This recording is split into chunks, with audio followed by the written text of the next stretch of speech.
একটা চিঠি সোশ্যাল মিডিয়ায় ঘুরে বেড়াচ্ছে এবং সেটা বেনামি চিঠি। আমরা তো জানি না কে লিখেছে, কাকে লিখেছে।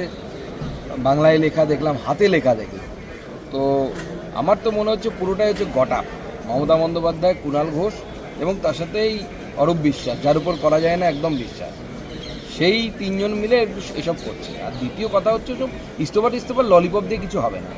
যারা বাঙালির মান সম্মান ভুলুণ্ঠিত করলো, লজ্জায় মাথা কাটা গেল, মুম্বাই পারলো, দিল্লি পারলো, হায়দ্রাবাদ পারলো, আমরা পারলাম না, তাদের একটাই সাজা হতে পারে, সেটা হচ্ছে অ্যারেস্ট বা গ্রেপ্তার।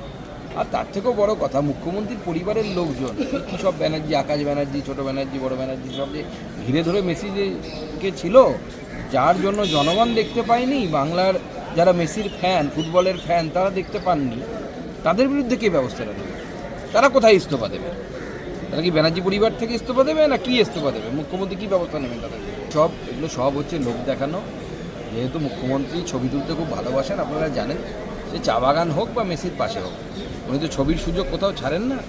তো ছবি তোলার সুযোগটা নষ্ট হয়ে গেছে ওনার। অন্যান্য মুখ্যমন্ত্রীরা ছবি তুলছেন, দিল্লির মুখ্যমন্ত্রী করমর্দনরত ছবি মেসির সাথে তুলে ফেলেন। মুখ্যমন্ত্রীর হাতে ঘা লেগে গেছে, মানে মুখ্যমন্ত্রী ইগোতে আঘাত লেগে গেছে যে আমি পারলাম না, আমি এত বড় মুখ্যমন্ত্রী নেই।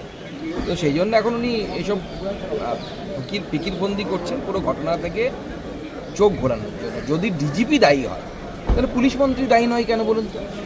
ডিজিপি যদি দায়ী হয়, অর্থাৎ পুলিশের ব্যর্থতা যদি হয়, তাহলে সেই পুলিশি ব্যর্থতার জন্য কি পুলিশ মন্ত্রী দায়ী হবেন না? তাহলে মুখ্যমন্ত্রীকেও তাহলে শোকজ করা উচিত। মুখ্যমন্ত্রীকে শোকজ কে করবে? মুখ্যমন্ত্রীর দায়িত্ব নেওয়া উচিত না?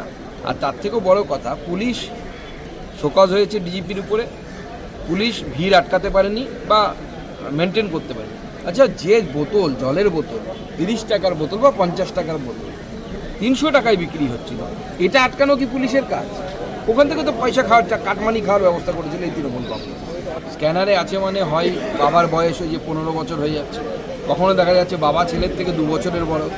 এই ধরনের নানা অসঙ্গতি এসআইআরে আছে এবং সেই অসঙ্গতি প্রমাণ করছে যে মমতা বন্দ্যোপাধ্যায়ের অ্যাডমিনিস্ট্রেশন বিগত বেশ কয়েক বছর ধরে যেভাবে অনুপ্রবেশ করিয়েছে এবং তার সাথে বাঙালি উদ্বাস্তু যারা বাধ্য হয়েছে বাংলাদেশ থেকে এপারে আসতে, ধর্ম বাঁচাতে, ইজ্জত বাঁচাতে, মাথার সিঁদুর বাঁচাতে, গলার কাঠের মালা বাঁচাতে, তাদেরকে মাননীয় মুখ্যমন্ত্রী ভুল বুঝিয়েছেন এতদিন ধরে।